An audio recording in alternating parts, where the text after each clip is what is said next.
Hi, my name is Jake Teeney, and today I will be reading you my short story, A Kiss from the Moon.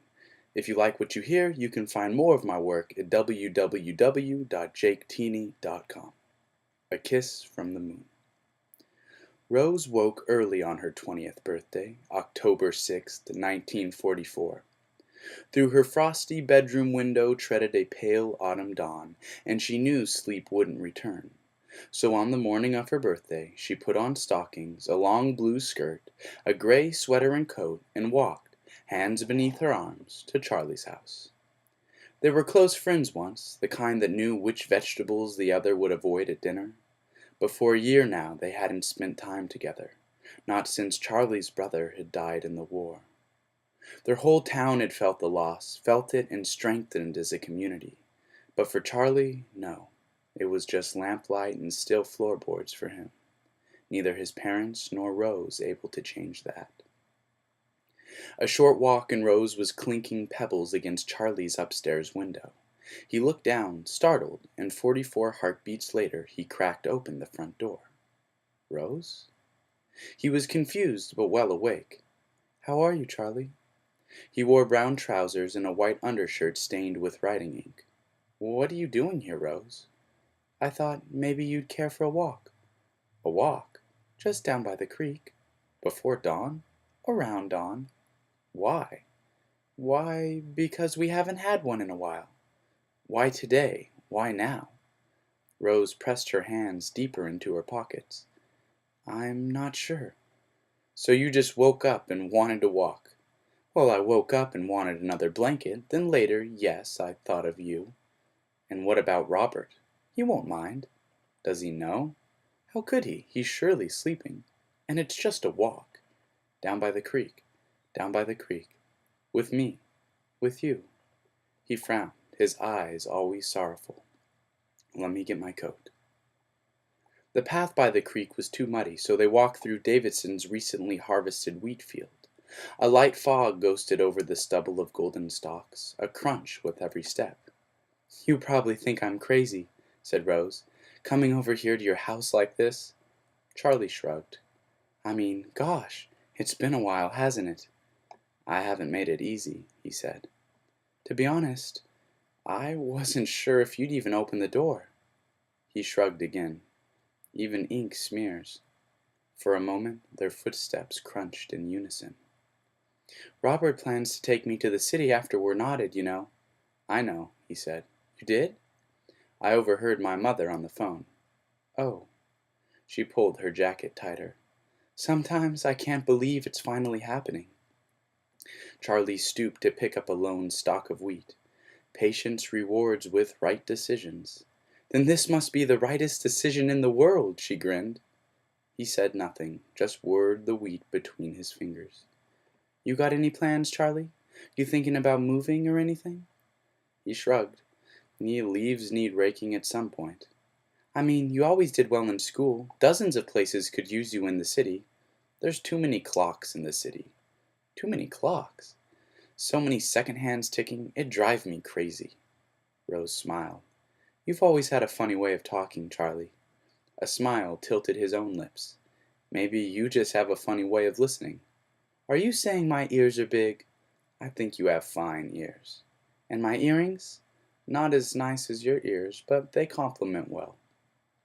She didn't know why, but those words made her blush. You want to try the stream again? Asked Charlie, pitching the stalk of wheat. It might be drier this far down. The dirt path along the stream was dry enough here to stroll. The air was still nippy, their noses still chilled. Sloshing water burbled beside them. Maple leaves freckled the ground yellow and orange. Why don't you come out this Saturday? Said Rose. We're all going, me and Robert, Doris and James. Thanks, but Lucy'll be there. You know Lucy, right? Yeah, but come on, Charlie. When's the last time you went to the Grand? He shrugged. I'd be no fun. What else do you do? Stay home? Alone? I won't be alone, he said. I'll have the moon. She snorted. The moon? You'd rather spend your evening with the moon than Lucy. He kicked at a leaf. Probably. And what about me? Is the moon better than me too? He made a crooked grin at the ground. Your cheeks eclipse the moon. She stepped in front of him, blocking his path. "Then why won't you come, Charlie? For me?" "I don't know. I don't want to." He stepped around her, and she hurried in front of him again. "No, really, how come you won't go? Why not this once? For me?" A tiny amber leaf floated down and into Rose's hair. Charlie hesitated, then reached up, his fingers grazing her ear as he lifted it out. "Please?" she said. Charlie adjusted his weight and turned to face the stream. "My brother, he used to be terrified of water, never went swimming or anything." Rose's chest stilled. "One day our parents took us to the lake, and my father, he was always trying to get him to swim, took this silver ring my brother had found and threw it into the water. I was 10 or so, him 12. Charlie twirled the wet leaf absently in his fingers. "But my brother wouldn't go after it, just got real mad, stompin' and spittin' mad." A distant smile touched Charlie's lips. "So of course I went out there for him. I even found it, glimmering at the bottom of the lake. But no matter how hard I tried, I couldn't swim deep enough. My lungs would start burning, my throat would start bobbing, and I'd get afraid. I'd come up for air thinking, next time, just a couple more seconds, just a couple more." Charlie stroked the veins of that small leaf. "But I couldn't. I couldn't hold my breath long enough for him." "Charlie, you shouldn't—" "But I can hold my breath now," he said, looking up. I can keep holding it now." Rose's heart felt like it had its own metal band ringed around it. "You'll have fun at the Grand," said Charlie, releasing the speckled leaf. "You don't need me." His brown eyes met her, and she realized then that their faces were very close. Her neck was very warm. Her breath was very quiet.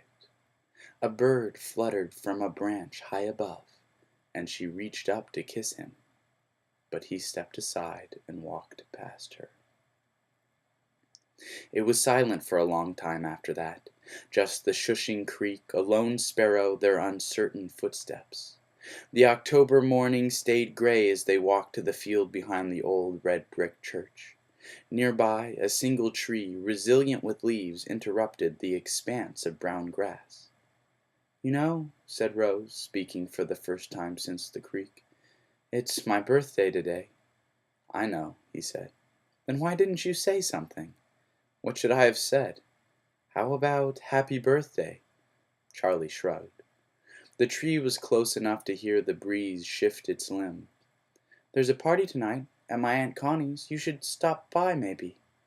"I probably shouldn't," he said. "Well, what if—" "It's best if I don't." Rose clenched her fists. "I don't understand why you can't just come out for one night, Charlie. Just one. It's not fair you stay in that room all day. Not fair." The wind gusted loose a few leaves, and both let the air speak for them. They still walked side by side, but after too much silence, Rose's pride crumbled. I'm sorry, Charlie, that wasn't right." Charlie said nothing for one whole minute, before he dug into his pocket. I got you a present." He pulled out a folded piece of paper no bigger than his palm. "You can't read it till you're in the city, though." "What?" "Promise me," said Charlie, looking at her squarely. "Promise me, not until you're in the city." "I would never make such a stupid promise." He held it in his fist, but too many seconds watching her pout unfurled his fingers. "At least don't read it in front—" But she was already unfolding it. Charlie just stood there, reciting those 4 lines in his head until she finally looked up. "Why would you write this?" she asked, her eyes wet, her teeth clamped. It's stupid, I know, I just— All this time, and you give it to me now?" He cleared his throat. "It's all true." "I know," she said. More golden orange leaves whirled from the tree behind them. "Some things, though, some things you just can't change." "I know," she said. "You'll have fun at your aunt's." He circled his eyes to hide the tears. "You'll have fun this Saturday. "I know," she said. "I can swim deeper." "I know," she said, "but I can't." Then she dropped the poem, reached up, and kissed him. Thank you.